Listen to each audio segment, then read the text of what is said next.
இத்தனைக்கும் வந்து கொளத்தூர் தொகுதியில வந்து இவர் வந்து பிரச்சாரத்துக்கே போகல. அப்ப முதலமைச்சர் தொகுதியில என்ன பிரச்சனை? முதலமைச்சர் மகன் வந்து சேப்பாக்கத்துல ஜெயிக்கிறாரு. ம். கொளத்தூர்ல வந்து ரெகுலரா வந்து அவருடைய தொகுதி நெறைய வேலைகள் நடந்திருக்கு. அப்ப அந்த இடத்துல இப்படி தோல்வி அடைகிறாருன்னா, அப்ப வேற ஏதோ அங்க சிக்கல் இருக்கு. முதலமைச்சருக்குன்னா இப்போ சட்டமன்ற தொகுதியில தோக்குறது புதுசா இது? கொளத்தூர் தொகுதியில முன்னாள் முதலமைச்சர் ஸ்டாலின் அவர்கள் படுதோல்வி அடைஞ்சிருக்காரு. அதெல்லாம் சிரிச்சுட்டே சொல்றீங்க. படுதோல்வி அடைஞ்சுட்டாருன்னு. சிரிச்சுட்டே சொல்லல சார். அதான் பேச்சே அப்படி சொல்றேன். உண்மையே வருத்தப்பட வேண்டிய விஷயம் தான். உண்மையிலே எனக்கே ஆச்சரியம். ரொம்ப ஷாக். ஒரு இந்த 70 தேர்தல்ல நான் வந்து அதிர்ச்சி அடைஞ்சதுன்னா 2 விஷயம். விஜய்க்கு இவ்வளோ சீட்டு கிடைக்கும்னு நான் எதிர்பார்க்கவே இல்ல. முதல் 1. சரிங்களா? டிவிகேக்கு இத்தனை சீட்டு கிடைக்கும்னு நான் எதிர்பார்க்கல. 1.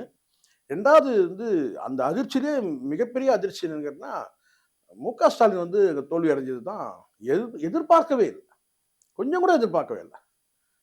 ஏன்னா 1,00,000 வாக்கு வித்தியாசத்துல வந்து ஜெயிக்கக்கூடிய இடத்துல வந்து தோல்வி அடைகிறாருன்றது ரொம்ப ரொம்ப ஆச்சரியமா பார்க்கிறேன். இத்தனைக்கும் வந்து கொளத்தூர் தொகுதியில வந்து இவர் வந்து பிரச்சாரத்துக்கே போகல. எனக்கு அதுதான் இன்னும் நான் இதுதான் எனக்கு பெரிய நான் இந்த தேர்தலே மிகப்பெரிய ஒரு டிசாஸ்டரே வந்து பார்த்தீங்கன்னா, திமுகவுக்கு வந்து இந்த இடத்துல வந்து தோல்வி அடைஞ்சது தான். மத்தபடி அவங்க சந்திக்காத தோல்விகள திமுக வந்து சந்திக்காத தோல்வியா? எவ்வளவோ தோல்வி சந்திச்சிருக்காங்க. பட் இந்த இடத்துல வந்து என்னால முடியவே இல்ல. யாருமே வந்து எல்லாருமே வருத்தப்படுறது என்னன்னா ஒரு முதலமைச்சரா இருந்தவரு ஆமா. எனக்கு என்னன்னா, இப்ப ஏன்னா எங்க குடும்பத்துல வந்து பர்சனலா சொல்றது என்னன்னா, என் ஒரு ஆள் தவிர மீதி எல்லாரும் வந்து பெரும்பாலும் வந்து டிஎம்கே வாக்களிக்கிறவங்க. அதுல 2 பேர், 3 பேர் வந்து ஏடிஎம்கே வாக்களிப்பாங்க, எங்க ஃபேமிலில. ம். அதுல வந்து என்னன்னா, ரொம்ப ஷாக் ஆனதே வந்து பார்த்தீங்கன்னா வந்து முதலமைச்சருடைய இந்த தோல்வி தான். ஏன்னா அந்த அளவுக்கு வேலை நடந்திருக்கு. நான் பார்த்திருக்கிறேன். அது எதனால ஆச்சுன்றது என்னால ஓரளவுக்கு புரிஞ்சுக்க முடியுது. பட் இன்னும் ஒரு 1 நாள், 2 நாள் போனா இன்னும் துல்லியமா தெரியும். எதனால இந்த தோல்வி? அப்படின்றது. கண்டிப்பா இவ்வளவு வந்து ஒரு முதலமைச்சர் தோக்குற அளவுக்கு எனக்கு அங்க கேடர்ஸ் யாரும் வேலை செய்யலன்னு நான் நினைக்கிறேன். இது அவரோட தொகுதி தானே சார். அவரு தானே இறங்கி கூட வேலை கரெக்ட்டுமா. பார்க்கலாம். ஆனா கேடர்ஸ் யாரும் வேலை செய்யல. நான் நினைக்கிறேன் அவருடைய ஃபோக்கஸ் ஃபுல்லா வந்து மற்ற தொகுதிகள்ல இருந்திருக்கலாம். அவருடைய தொகுதியில வந்து ஓவர் கான்ஃபிடென்ட்ல ஒரு வேளை இருந்துட்டாரோ ஒரு வேளை. அப்படிதான் நான் நினைக்கிறேன். அந்த தொகுதிய பொறுத்தவரைக்கும் கேடர்ஸ் வந்து சரியா வந்து வாக்குகள் வந்து கேட்ச் பண்ணல. இல்ல வேற ஏதோ சில சிக்கல்லாம் இருக்கு. அது இனிமே தான் தெரிய வரும் என்னன்றது தெரியும். ஏன்னா 2011, 2021 நல்ல முன்னிலையில இல்ல இருந்து வெற்றி எனக்கு பெற்றிருக்காரு. நியூஸ் வந்ததுமா. எனக்கு ஐசோலேஷன் அதாவது ஆம், கேடர்ஸ் அதாவது கட்சியில இருக்கிற அந்த 2ஆம் கட்ட நிர்வாகிகள் இருக்காங்க இல்லையா? 2ஆம் கட்ட, 3ஆம் கட்ட நிர்வாகிகள் எல்லாமே வந்து கொஞ்சம் அதாவது டிஸ்டன்ஸ் மெயின்டெயின் பண்ற மாரி பண்ணிட்டாரு முதலமைச்சரு. முதலமைச்சர்ட்ட நெருங்க முடியல. முன்னாடி வந்து ஆட்சியில் இல்லாதபோது அண்ணான்னு சொல்லி நெருங்குவாங்க. அப்போ வந்து ஐசோலேட் பண்ண மாரி ஆயிடுச்சு. பட்ட மாரி ஆயிட்டாரு முதலமைச்சர். யாரும் வந்து கிட்ட நெருங்க முடியல. சேகர் பாபு தவிர வேற யாருமே கிட்ட நெருங்க முடியாதுன்ற மாரி வந்து ஒரு வளையத்த போட்டாரு சேகர் பாபுன்ற மாரி ஒரு தகவல் வந்து ஆமா. எனக்கு சொன்னாங்க. வந்து எனக்கு புரோட்டோகால் கேட்டா புரோட்டோகால் சொல்லாதீங்க. புரோட்டோகால்ன்றது வந்து சிஎம்க்கு புரோட்டோகால் போடலாம். கட்சித் தலைவருக்கு புரோட்டோகால் போட முடியாதுல்ல? ஆமா. அவரு தோல்வி சிஎம்க்கு அடைஞ்சதுக்கு சேகர் சிஎம்க்கு பாபு நீங்க புரோட்டோகால் போடலாமா? கட்சித் தலைவருக்கு நீங்க புரோட்டோகால் பார்த்தீங்கன்னா வந்து இப்போ அ ஒரு முதலமைச்சரா இருக்கிறாருன்னா, அவர் வந்து ஒரு கேடர் மேல தோள் மேல கை வச்சாருன்னா கூட அது சந்தோஷமா நினைப்பான். ஆமா. அண்ணன் வந்து என் தோள் மேல கை வச்சாரு. சரிங்களா? இங்க வந்து எனக்கு தெரிஞ்ச வரைக்கும் இந்த இடத்துல வந்து சேகர் பாபு வந்து பார்த்தீங்கன்னா, ரொம்ப அவருடைய ராஜ விசுவாசத்த காட்டுறதுக்காக அடிமட்ட தொண்டர்கள், 2ஆம் கட்ட நிர்வாகிகள்லாம் வந்து முதலமைச்சர்ட்ட நெருங்கவே முடியாத அளவுக்கு பண்ணிட்டாரு. அதுவும் கூட ஒரு காரணமா இருக்கலாம். துப்புரவு பணியாளர்களுடைய அந்த பிரச்சனையில வந்து பார்த்தீங்கன்னா வந்து, முதலமைச்சர் ம். மெத்தனமா இருந்துட்டாருன்ற ஒரு அ ஆம்ஸ்ட்ராங்குடைய மரணம். இப்படி நெறைய விஷயங்கள் இருக்குமா. இனிமே தான் அது அத பத்தி கரூர் சம்பவம் அடுத்தடுத்து பார்த்தீங்கன்னா இல்ல இல்ல அதுதான் எல்லாமே சேர்ந்து இப்போ நீங்க நல்லா புரிஞ்சுக்கணும். இப்போ கரூர் சம்பவம் ஏன் வந்து சேப்பாக்கத்துல எதிரொலிக்கல? 40,000 ஓட்டு லீடிங்ல எப்படி ஜெயிக்கிறாரு? இல்லையா? ஸோ இந்த இடத்துல இதுதான் நம்ம பார்க்கணும். அப்போ முதலமைச்சர் தொகுதியில என்ன பிரச்சனை? முதலமைச்சர் மகன் வந்து சேப்பாக்கத்துல ஜெயிக்கிறாரு. ம். கொளத்தூர்ல வந்து ரெகுலரா வந்து அவருடைய தொகுதி நெறைய வேலைகள் நடந்திருக்கு. அப்ப அந்த இடத்துல எப்படி தோல்வி அடைகிறாருன்னா, அப்ப வேற ஏதோ அங்க சிக்கல் இருக்கு.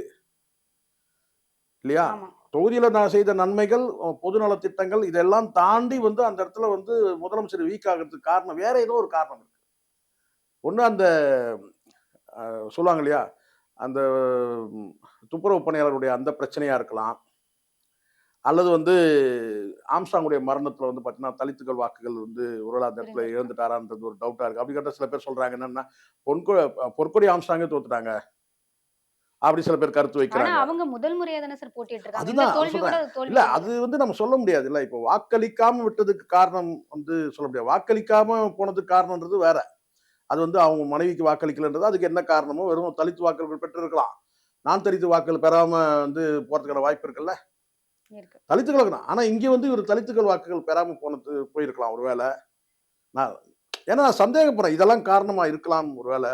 நாம இனிமே தான் தெரியும். அது கிளாரிட்டி வந்து இல்ல நாளைக்கு தான் தெரியும். நாளைக்கு ஃபுல் கிளாரிட்டி வந்த பிறகு நம்ம பேசலாம் அது சம்பந்தமா. திமுக வந்துட்டு 28 கட்சிகளோட கூட்டணி வச்சு, ம். ஒரு முதல்வரா இருந்து அவர் படுதோல்வி அடைஞ்சதுக்கு காரணம் வந்து சேகர் பாபு மெயினான ஒரு காரணம்.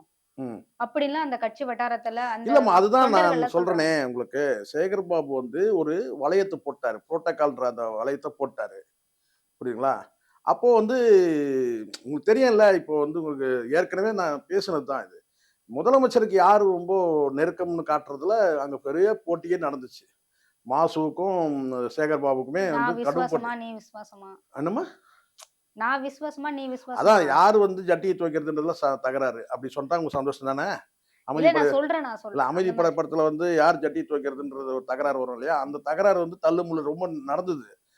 ஆனால் நான் சொல்றது என்னன்னா, அவர சுத்தி வந்து அடுத்த கட்ட நிர்வாகிகள் யாரும் நெருங்க முடியாத அளவுக்கு பண்ணிட்டாரு. அதுவே கூட ஒரு வெறுப்பா இருந்திருக்கலாம். ஒரு வேள.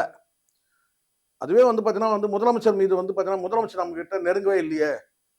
எப்பவுமே வந்து அது குளோஸா வந்து பேர் சொல்லி கூப்பிடுறதையும், தோள் மேல கை வைக்கிறதையும் தொண்டர்கள் வந்து ரொம்ப இதுவா எடுத்துப்பாங்க. சந்தோஷமா எடுத்துப்பாங்க. பெருமையா எடுத்துப்பாங்க. அங்க முதலமைச்சர் வந்து பார்த்தீங்கன்னா, விலகி போயிட்டாருன்னு நெனைக்கிறேன். கேடரர்ஸ் கிட்ட இருந்து விலகி போயிருப்பாரு. ஸோ கேடரர்ஸ் கிட்ட இருந்து விலகி போனாலே ஆட்டோமேட்டிக்கா வந்து உங்களுக்கு அ தொகுதியிலிருந்து மக்கள் கிட்ட இருந்து விலகி போன மாரி தானே இதுல ஆயிரும். விஎஸ் பாபு கூட ஒரு 80,000க்கு மேல வாக்குகள் பெற்று இவரு ஒரு 5,000 வாக்குகள் வித்தியாசத்துல தோல்வி அடைஞ்சிருந்தா பரவால்ல. ம். ஒரு 20,000க்கு மேலேயே வாக்கு அதுதான் நான் வித்தியாசத்துல சொல்றேன். தோல்வி அவ்ளோ அடைஞ்சிருக்காரு. அதனால தான் நானு சொல்றேனே நானு. இப்போ ஒரு 2000, 3000, 5000 ஓட்டுனா பிரச்சனை இல்ல. 10,000 ஓட்டுனா இவ்ளோ வாக்குகள் வந்து அப்போ அவ்ளோ பெரிய வேலைகள் நடந்திருக்கு. இவங்க நீங்க பல ஸ்கீம்கள குடுத்துருக்கீங்க. முதலமைச்சர் அப்போ ஓவர் கான்ஃபிடென்ட்டா விட்டுட்டு இருக்காங்கன்னு நான் நினைக்கிறேன். அந்த தொகுதியில வந்து மிகப்பெரிய ஒரு வெறுப்புல, எதிர்ப்பு அலையில இருந்திருக்கிறாரு. அத சரியான முறையில வந்து அவருக்கு தகவல் பரிமாற்றங்கள் வந்து கட்சி மட்டத்திலிருந்து வருமா? தகவல் பரிமாற்றம்ன்றது. இது வந்து அபிஷியலா நீங்க வந்து உளவுத்துறை குடுக்குற ரிப்போர்ட்ட மட்டுமே நீங்க பார்க்க முடியாது. புரியுதுங்களா சொல்றது? அடிமட்ட தொண்டர்களுடைய அந்த நாடி துடிப்புன்னு ஒண்ணு இருக்குல்ல. ம். நான் நினைக்கிறேன் கேடர்ஸே வாக்களிக்கலன்னு நான் சொல்றேன் நானு. கேடர்ஸ் சார்ந்தவங்க வாக்களிக்கல. 80,000 வாக்குகள்லாம் வந்து வருதுன்னு வச்சுக்கங்களேன். 70,000 வாக்குகள் வந்து வித்தியாசம் வருதுன்னா, கட்சிக்காரனே ஓட்டு போடல. கட்சியோட தொண்டர்களே ஓட்டு போடலங்க. ஆமா. அதுதான் இங்க பாயிண்ட்டா நீங்க எடுக்கணும். மத்தபடி விஜய் அலைன்றது பொதுவா இருக்குது. அது வேற. சரிங்களா? மிதமான அலை தான். பெரிய அலை வீசியிருந்தா விஜய் 150 சீட் அடிச்சிருப்பாரு.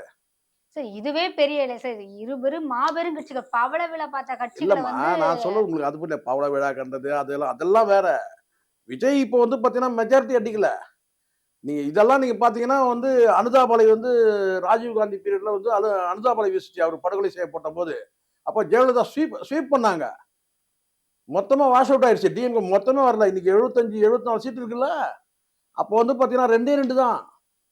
பரிதியில வழுதி, கலைஞர் 2 பேர் தான்.